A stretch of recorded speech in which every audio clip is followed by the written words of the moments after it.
कमलपुर गांव में एक औरत रहा करती थी जिसका नाम निर्मला था। वो बहुत लालची और घमंडी स्वभाव की थी। उसके दो बेटे थे जिनका नाम राहुल और लखन था। निर्मला के पति का देहांत कुछ साल पहले ही हो गया था। वो अकेली ही अपने दोनों बेटों के साथ रहती थी। निर्मला अपने बेटों की शादी बहुत बड़े खानदान में करना चाहती थी, जहां से बहुत सारा दहेज मिले। मगर उसका बड़ा बेटा राहुल एक गरीब परिवार की लड़की को मन ही मन पसंद करता था। जब ये बात निर्मला को पता चली तो वो बहुत गुस्सा हो गई और उसने अपने बेटे से कहा, उस गरीब परिवार में मैं अपने बेटे का रिश्ता हरगिज भी नहीं करूंगी। राहुल बेटा, मैं तुम्हारी शादी बहुत बड़े खानदान में करूंगी जो बहुत सारा दहेज देंगे। माँ आपको सिर्फ दहेज की पड़ी है, अपने बेटे का बिल्कुल भी ख्याल नहीं।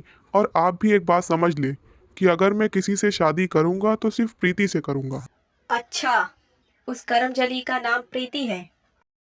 मगर राहुल के दबाव के कारण निर्मला बेमन से उस गरीब परिवार में उसका रिश्ता लेकर गई। मैं अपने बेटे की वजह से यहाँ रिश्ता लेकर आई हूँ। माँ, आप ये सब क्या कह रही हैं? आप प्रीति के परिवार से इज्जत से बात करिए। राहुल, तुम और प्रीति बाहर जाकर बात करो। मैं तुम्हारी शादी की डेट फिक्स करवाती हूँ। देखिए, मैं इस शादी के लिए तो तैयार हूँ, मगर मुझे दहेज में 5 लाख रुपए चाहिए।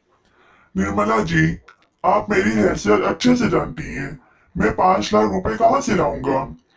मेरी तो इतनी हैसियत भी नहीं है। तो ठीक है, ये शादी नहीं हो सकती। ठीक है, जैसे आपकी मर्जी। ये सब बातें राहुल सुन लेता है और अपनी माँ से कहता है। माँ, आप ये क्या कह रही हैं? मैं सिर्फ प्रीति से शादी करूंगा। निर्मला न चाहते हुए भी राहुल की शादी प्रीति से कर देती है। मगर शादी के बाद निर्मला प्रीति से बहुत बुरा बर्ताव करती, उसे एक नौकरानी समझती। मगर प्रीति कुछ नहीं कहती। तब राहुल कहता माँ, है, आप प्रीति से एक नौकरानी जैसा बर्ताव क्यों करती हैं? आप उसे इस घर की बहू क्यों नहीं समझती? देखो बेटा, मैंने तुम्हारी वजह से प्रीति की शादी तुमसे कराई है, मगर मैं उसे अपनी बहू कभी नहीं मानूंगी। कुछ दिन बाद निर्मला अपने छोटे बेटे लखन की शादी बहुत बड़े खानदान में कर देती है, जो अपने साथ बहुत सारा दहेज लेकर आई थी।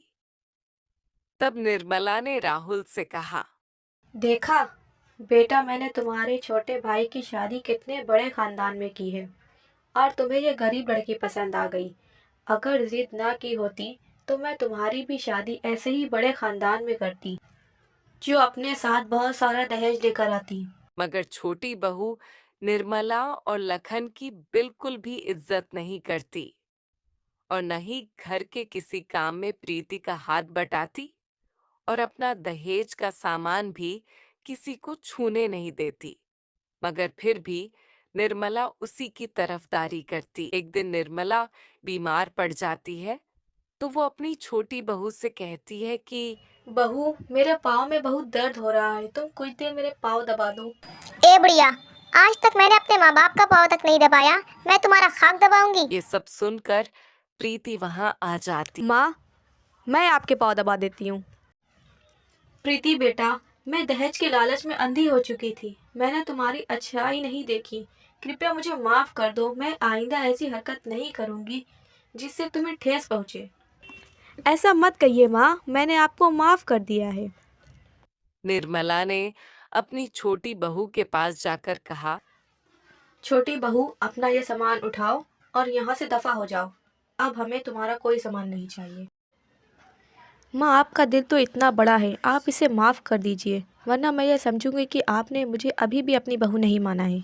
ये सबके बाद निर्मला ने राहुल के पास जाकर कहा, राहुल, तुम्हें तो हीरे की परख है। मुझे बेहद खुशी है कि तुम मेरे बेटे हो। तुमने मुझे हीरे जैसी बहू दी है। फिर सब मिलकर हंसी खुशी रहने लगे।